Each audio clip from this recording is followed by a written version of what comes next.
Order! Order! The prosecution may now state its case for the people versus Stephen Bonnell II, who has been accused of 14 counts of speeding, 21 counts of arson in the form of serial bridge burning, 47 counts of League of Legends playing, and 3 accounts of mild to severe douchebaggery. Thank you very much, Your Honor. People of the court, I'd like for you all to consider the following post on the r/Destiny subreddit.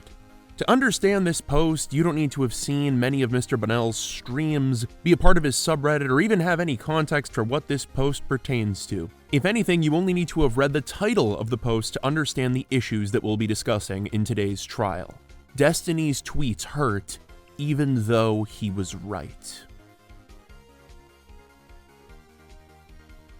Your Honor, I'd first like to do something unorthodox and bolster the accused's character before we proceed. I'd like to argue that Destiny's work is important. He is a talented debater who's helped move many people in a more progressive direction, be it on LGBTQ issues, systemic injustice, feminist issues, and so much more. He essentially invented the political stream format as we know it, and without whom we would not have the likes of Hassan Piker, Vosh, or Dylan Burns, just to name a few. To deny that Destiny's work is a net positive contribution to political discourse and the progressive movement as a whole is to simply deny reality. That said, if you walk into a Destiny stream expecting a politically correct kumbaya time, then you're going to have your socks blown into smithereens. For newcomers, his stream may appear confrontational, loud, or rather crass. Of course, at this point, it is well understood by any Destiny fan that this is a feature, not a bug. Destiny's more abrasive style is practically a selling point, as watching him go at it with his usual rivals and enemies in the manner that he does is oftentimes very entertaining. Your Honor, I'm not going to be arguing that Destiny should change his entire approach to streaming.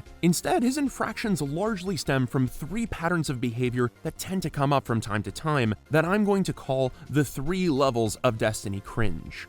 These situations either involve Destiny being in the right but being a dick about it, Destiny being maybe a little uncharitable towards someone and still being a dick about it, or Destiny being very in the wrong and also totally insensitive toward a specific subject and being a dick about it. Please continue, the court is intrigued. Your Honor, since I watch Destiny's videos pretty religiously, I found a quintessential example of each of these levels of cringe. The first of which is Destiny's recent interaction with a progressive streamer named Denims. Their conversation pertained to a very one-sided debate that Destiny had a week prior with renowned economics professor Richard Wolff. By the way, if any of the jury would like for me to gather some of my econ contacts and highlight everything wrong with pretty much every facet of how Wolff tried to navigate this debate, please let me know in the comments below because I've been looking for an excuse to talk about it. Destiny 100% mopped the floor with him. Anyway, during their conversation, Denims puts herself in a weird spot. She purports that a worker-owned co-op has a fiduciary responsibility to turn a profit to shareholders. You recognize that worker co-ops still have a fiduciary responsibility to their shareholders, right? No, not to private investors. Yes, they do. But Richard Wolff spent a good chunk of the debate arguing that businesses do not actually have that responsibility at all. But all to shareholders? That's not the point. That absolutely is the point. You made the point. What is the company responsible for? The company's responsible to run the company. They are not responsible to give money back, whether it's dividend, return of capital, or any other way. Boom, done. Okay. This is no shade to Denims, but to anyone paying attention, she essentially got caught with her pants down here, claiming that Wolff never said that businesses don't have a responsibility to return a profit to their shareholders, and Destiny bringing up a clip where Wolff definitely says that. The details of this entire conversation aren't really super important, but in summation, Denims kinda said something dumb and got called out for it. People of the court, I'd like to argue that although this conversation got heated, Destiny's behavior was pretty acceptable up until the final moments of the convo. Maybe it's because Denims seemed a little overconfident, or maybe it's because she wasn't giving Destiny the benefit of a doubt when he claimed to have misspoken about dividends, but either way, Destiny chose to end their conversation as such. Dude, I wish that I could fucking get people to listen to me talk about politics just because I was a cute girl. Holy shit. Because it must be awesome to be this fucking stupid and still get people that actually listen to you just because you look hot. Good God, who'd ever say something that mean over the internet? Well, that's the thing, your honorableness. When we break this clip down, Destiny technically isn't saying anything factually incorrect. Denims is a good-looking young woman, and that has no doubt helped her growing popularity in some way. However, within this context, Destiny's comments came off as a bit sexist and dismissive. Yes, Denims goofed in this situation, but was it necessary to belittle her intellect just because she sold herself short this one time? This of course doesn't mean that Destiny is a sexist person. If anything, he's proven time and time again to be a feminist ally. And I'm not saying that Destiny should avoid digging into douchey creators who deserve it, such as Redacted from Redacted, who seems to have a humiliation fetish at this point. That said, and I can only speak anecdotally here, but my girlfriend and other female friends of mine were really off-put by this interaction, and let me tell you, they don't usually have problems watching other edgy streamers like Vosh. We've all at some point in our lives made untactful remarks that were informed by negative gender stereotypes, and this would be a prime example of a moment where someone as progressive as Destiny would probably call this type of comment out were it coming from someone else. However, because Denims made an overconfident oopsie during their conversation, Destiny felt that he was justified in his comment and didn't feel the need to apologize. This only qualifies as level 1 Destiny cringe behavior because A, Denims was being a little bit cocky, so you could maybe argue she deserved some incoming shade. B, Destiny was ultimately right pertaining to their convo. And C, this is hardly the most sexist thing someone could say to someone else. So this example is what I'd call a minor level of cringe. But gentle people of the court, it's when we dive into the second level that things start to get a little more intense. And for this example, we're going to have a look at Destiny's debate with Big Joel pertaining to how we as a society should go about dealing with theft. Oh dear. Are you telling me things are going to get even spicier? Your Honor, you might want some milk for this one. During their theft debate, Destiny argues that people should be able to protect their property through the use of violent force, and Big Joel takes the stance that for the most part, you should not legally be able to do so. This synopsis is a bit limited, so do feel free to check out the whole debate if you're interested, since it's honestly one of my favorites on Destiny's channel. Unlike the Denims debate, things were pretty cordial the whole way through for this one, and while there was maybe a bit of tension at the start, both parties seemed pretty cool-headed by the end despite neither of them having really switched their perspectives. However, Twitter, being the genital herpes of social media, is where things got heated. Joel dropped this tweet that earned him some particularly pointed words from Destiny, in which he called Big Joel, quote, a subhuman piece of shit and an inbred degenerate dipshit because of what he said on twitter.com. Inbred degenerate dipshit. Okay, so while these words are definitely harsh, here's a question I have for the jury. Was Joel's Twitter take deserving of such strong backlash from Destiny? Let's take on two different perspectives and try to figure things out. On one hand, this tweet could be read as follows. Waking up still thinking about this. I can't help but think it's so feelings oriented. The emotions you feel watching the big man take your Walkman. I just wonder what if someone has sex with your wife? You warn him beforehand that you'll kill him, but he does it. In this case, the tweet could possibly make it seem as though Joel is trying to belittle Destiny, who shared some intimate details about the trauma of being robbed. As someone who has seen firsthand what can happen to people after they've been robbed, I'll say this, Destiny was right to claim that it can be a shameful, humiliating, and gut-wrenchingly painful experience that ultimately leaves you feeling violated. Even if you didn't necessarily experience violence during the robbery, the act of theft necessitates the threat of violence, which can be very traumatic in its own right. All this to say, the worst way one can read this tweet is Joel mocking the traumatic experiences of Destiny and other people who've been robbed. Does this mean that you should call said person an inbred whatever? I like to think we should aspire to being better than that, but then again, Destiny feels justified because from his perspective, Joel drew first blood. So then it's settled. Destiny's words, while quite crass, were justified. Objection! Your Honor, there's one thing you've missed, however. Let us now try reading Joel's tweets, but this time while trying to give Joel this magical tool called the benefit of a doubt. You can't throw an objection at the judge, Manic. Did you ever play one of these goddamn games before? That's not a thing you can do. The stylist doesn't listen. Okay. Listen, you can't do that. Well, Your Honor, if that's against the rules, then send me to horny jail. Proceed. Let us now read Joel's tweet, but this time giving him the benefit of a doubt that he wasn't trying to be a jerk. Waking up to still thinking about all of this, I can't really help but feel it's so feelings-oriented. The emotions you feel watching the big man take your Walkman. I just feel what if someone has sex with your wife? You warn him beforehand that you'll kill him, but he does it. So what if we read Joel's comments this time not as someone who's trying to belittle Destiny's experiences, but instead from the lens of someone who doesn't understand that being the victim of theft can be all that bad. Joel probably sees things this way because of the privilege of never having had to experience a robbery firsthand. Joel would probably be in favor of someone having the ability to defend themselves through force if someone were trying to sexually assault them. So framing the debate around the lines of an assault insult instead of catching your wife cheating on you would probably allow Joel to understand Destiny's perspective. But alas, that's not what happened.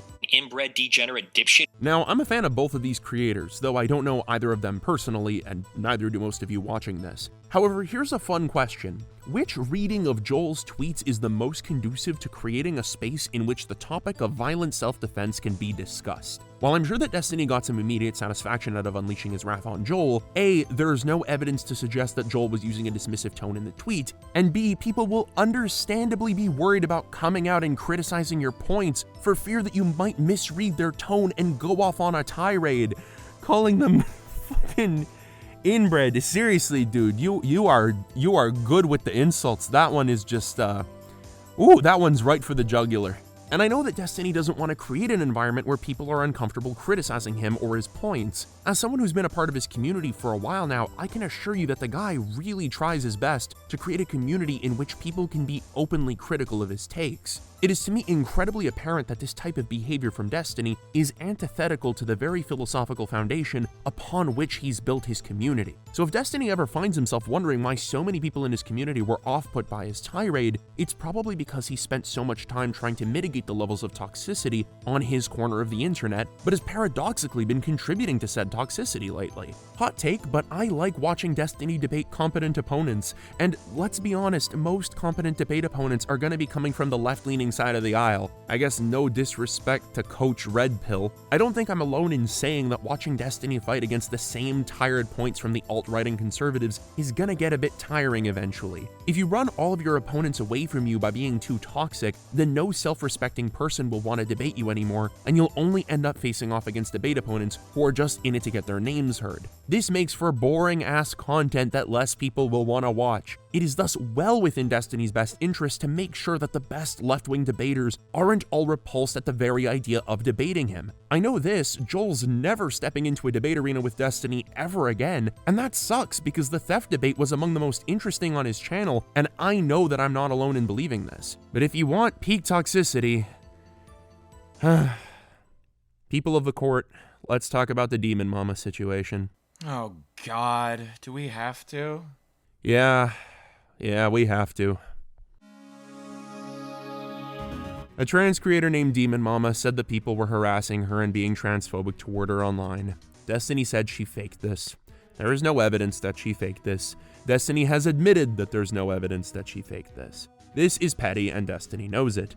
He simply doesn't care because he doesn't like Demon Mama and uses this as a justification for his behavior. Destiny says he's peeved that everyone else online seems to be able to get away with just making shit up about him, whereas he has to be some objective arbiter of truth.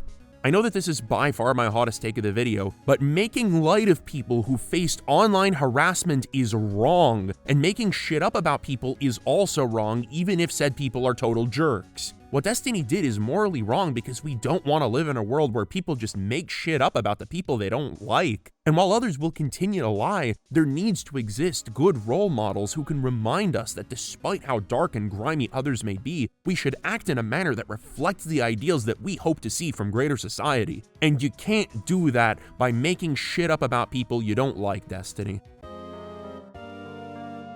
Your Honor, if I had 5 minutes in a room with Destiny, here are the 3 pieces of advice I'd give him. Number 1, being right isn't everything. How you go about expressing your ideas is oftentimes just as important, if not more so, than what you are saying. If you harken back to the post that started this video, you'll find Destiny discussing a hypothetical scenario in which a trans person doesn't disclose their genitals before engaging in sexual activity with someone, and how that is tantamount to rape. There's a lovely response from a trans member of Destiny's community that basically boils down to, why did you feel the need to voice this on a public platform? Twitter isn't a place for nuanced discussion, and Destiny is smart enough to know that. When you try riling people up with intentionally provocative comments, be sure to remember that the kick that you're getting out of making woke scolds blow a gasket can come at the cost of making certain marginalized members of your community feel ostracized, be they trans people in this case, women in the Denims case, and black people during the N-word saga. If DGG becomes 99% comprised of straight white men, don't be surprised as to why. 2, it's important to give people the benefit of a doubt. If you throw all lefties into a big cauldron and assume that they will definitely have pernicious intent with their words, this won't be conducive to creating a space in which you are accurately framing the thoughts and sentiments of your opposition. This can be seen during the Big Joel debacle, but can also be seen during several interactions with the likes of Vosh, of which Destiny's blaming of Vosh for his Twitch ban particularly stands out. It's difficult to give people the benefit of a doubt in a world in which people can seem to turn on you on a whim, but if I could assure Destiny of one thing, it would be that not everyone is out to get him. Number 3, it's important to be honest and charitable, especially to people who have not been honest or charitable with you. After the whole Demon Mama situation, certain fans of Destiny's will honestly wonder if future criticisms of people will be coming from a place of validity or a place of spite. I'm completely aware that Destiny has had to deal with some of the most vitriolic and uncharitable interpretations of his work in recent year, all crescendoing in that Mark Gudget canvassing fiasco that honestly broke my heart just watching it. I can't imagine how that must have made Destiny feel. And while I know that he's felt ostracized by lefty spaces for too many reasons to count, that doesn't mean that he should retaliate in a similar manner to those who he's so overtly condemned. Destiny has no doubt noticed that many members of his community have had some very strong thoughts about his interactions for these past few months. I think a smart thing to do would be to let your community know that you're going through a rough patch and that this type of behavior is completely out of character and that you're going to work to change it. It's obvious that fans of Destiny's come to his content for his big-ass brain and no-holds-bars approach to debating, but it's a little-known fact that they also come to him for the sense of love and respect that he has towards his community. There's this bit during Destiny's Riley Grace discussion where he talks about how he bans toxic people from his community when he feels like he can't have conversations with them. So if somebody posts something on my subreddit, like somebody could post something like this. I disagree with Destiny's take on Hamas and Israel. I don't think that Destiny is giving a fair overview of everything that the Palestinians have suffered through, the fact that they've been the victims of, these types of occupations that Israel's done, that even international communities are blah, blah, blah. Like, that would be like a post somebody could make. It's like they disagree with me, they state why they think I'm wrong, and then they give an explanation, and yeah, that's okay. I'm cool with that. Another type of criticism that might be the same type, or it might be the same criticism, but delivered way differently might be, Destiny is so fucking angry at lefties. He's so fucking blind to his own biases. He can't see that Hamas has legitimate reason for being upset. He's such a fucking moron, and he's so obsessed with dunking on people like Vosh. He's totally ignoring the outcomes of the 6-day war. He's totally fucking ignoring that the blah, blah, blah. And it's like, they're kind of like, they're delivering like criticisms of like, yeah, these are like decent points, but it's so fucking toxic. It's like, I just don't care. I just permaban instantly people like that. I find it difficult to imagine those words coming from the same person who has demonstrated all of the aforementioned toxic behaviors as of late. And that, dear jury, is what's fascinating to me about the enigma that is Stephen Bonnell II. He is on one hand a loudmouth professional opinion haver with a complete disregard for others' feelings, and on another he's clearly someone who's sensitive to the feelings of others and strives to foster a community in which people can engage in open and respectful dialogue. What is perhaps most funny to me is that by Destiny's own metric, he would block the Twitter version of himself. Sorry, Destiny doesn't have Twitter. Sorry, Destiny's friends Twitter.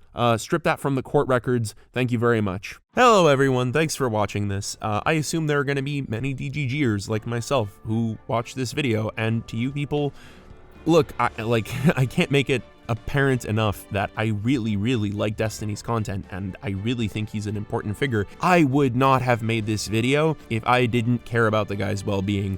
I've never met him, but he's done so much good for the world, and he's improved my debate skills, he's helped me learn more about the world, and I just look at someone who's done so much, and I see him, and he's clearly just not having a good time as of late, and I don't know. This is just my little way of maybe coming out and saying, hey, here are some things that might make your life a little bit easier.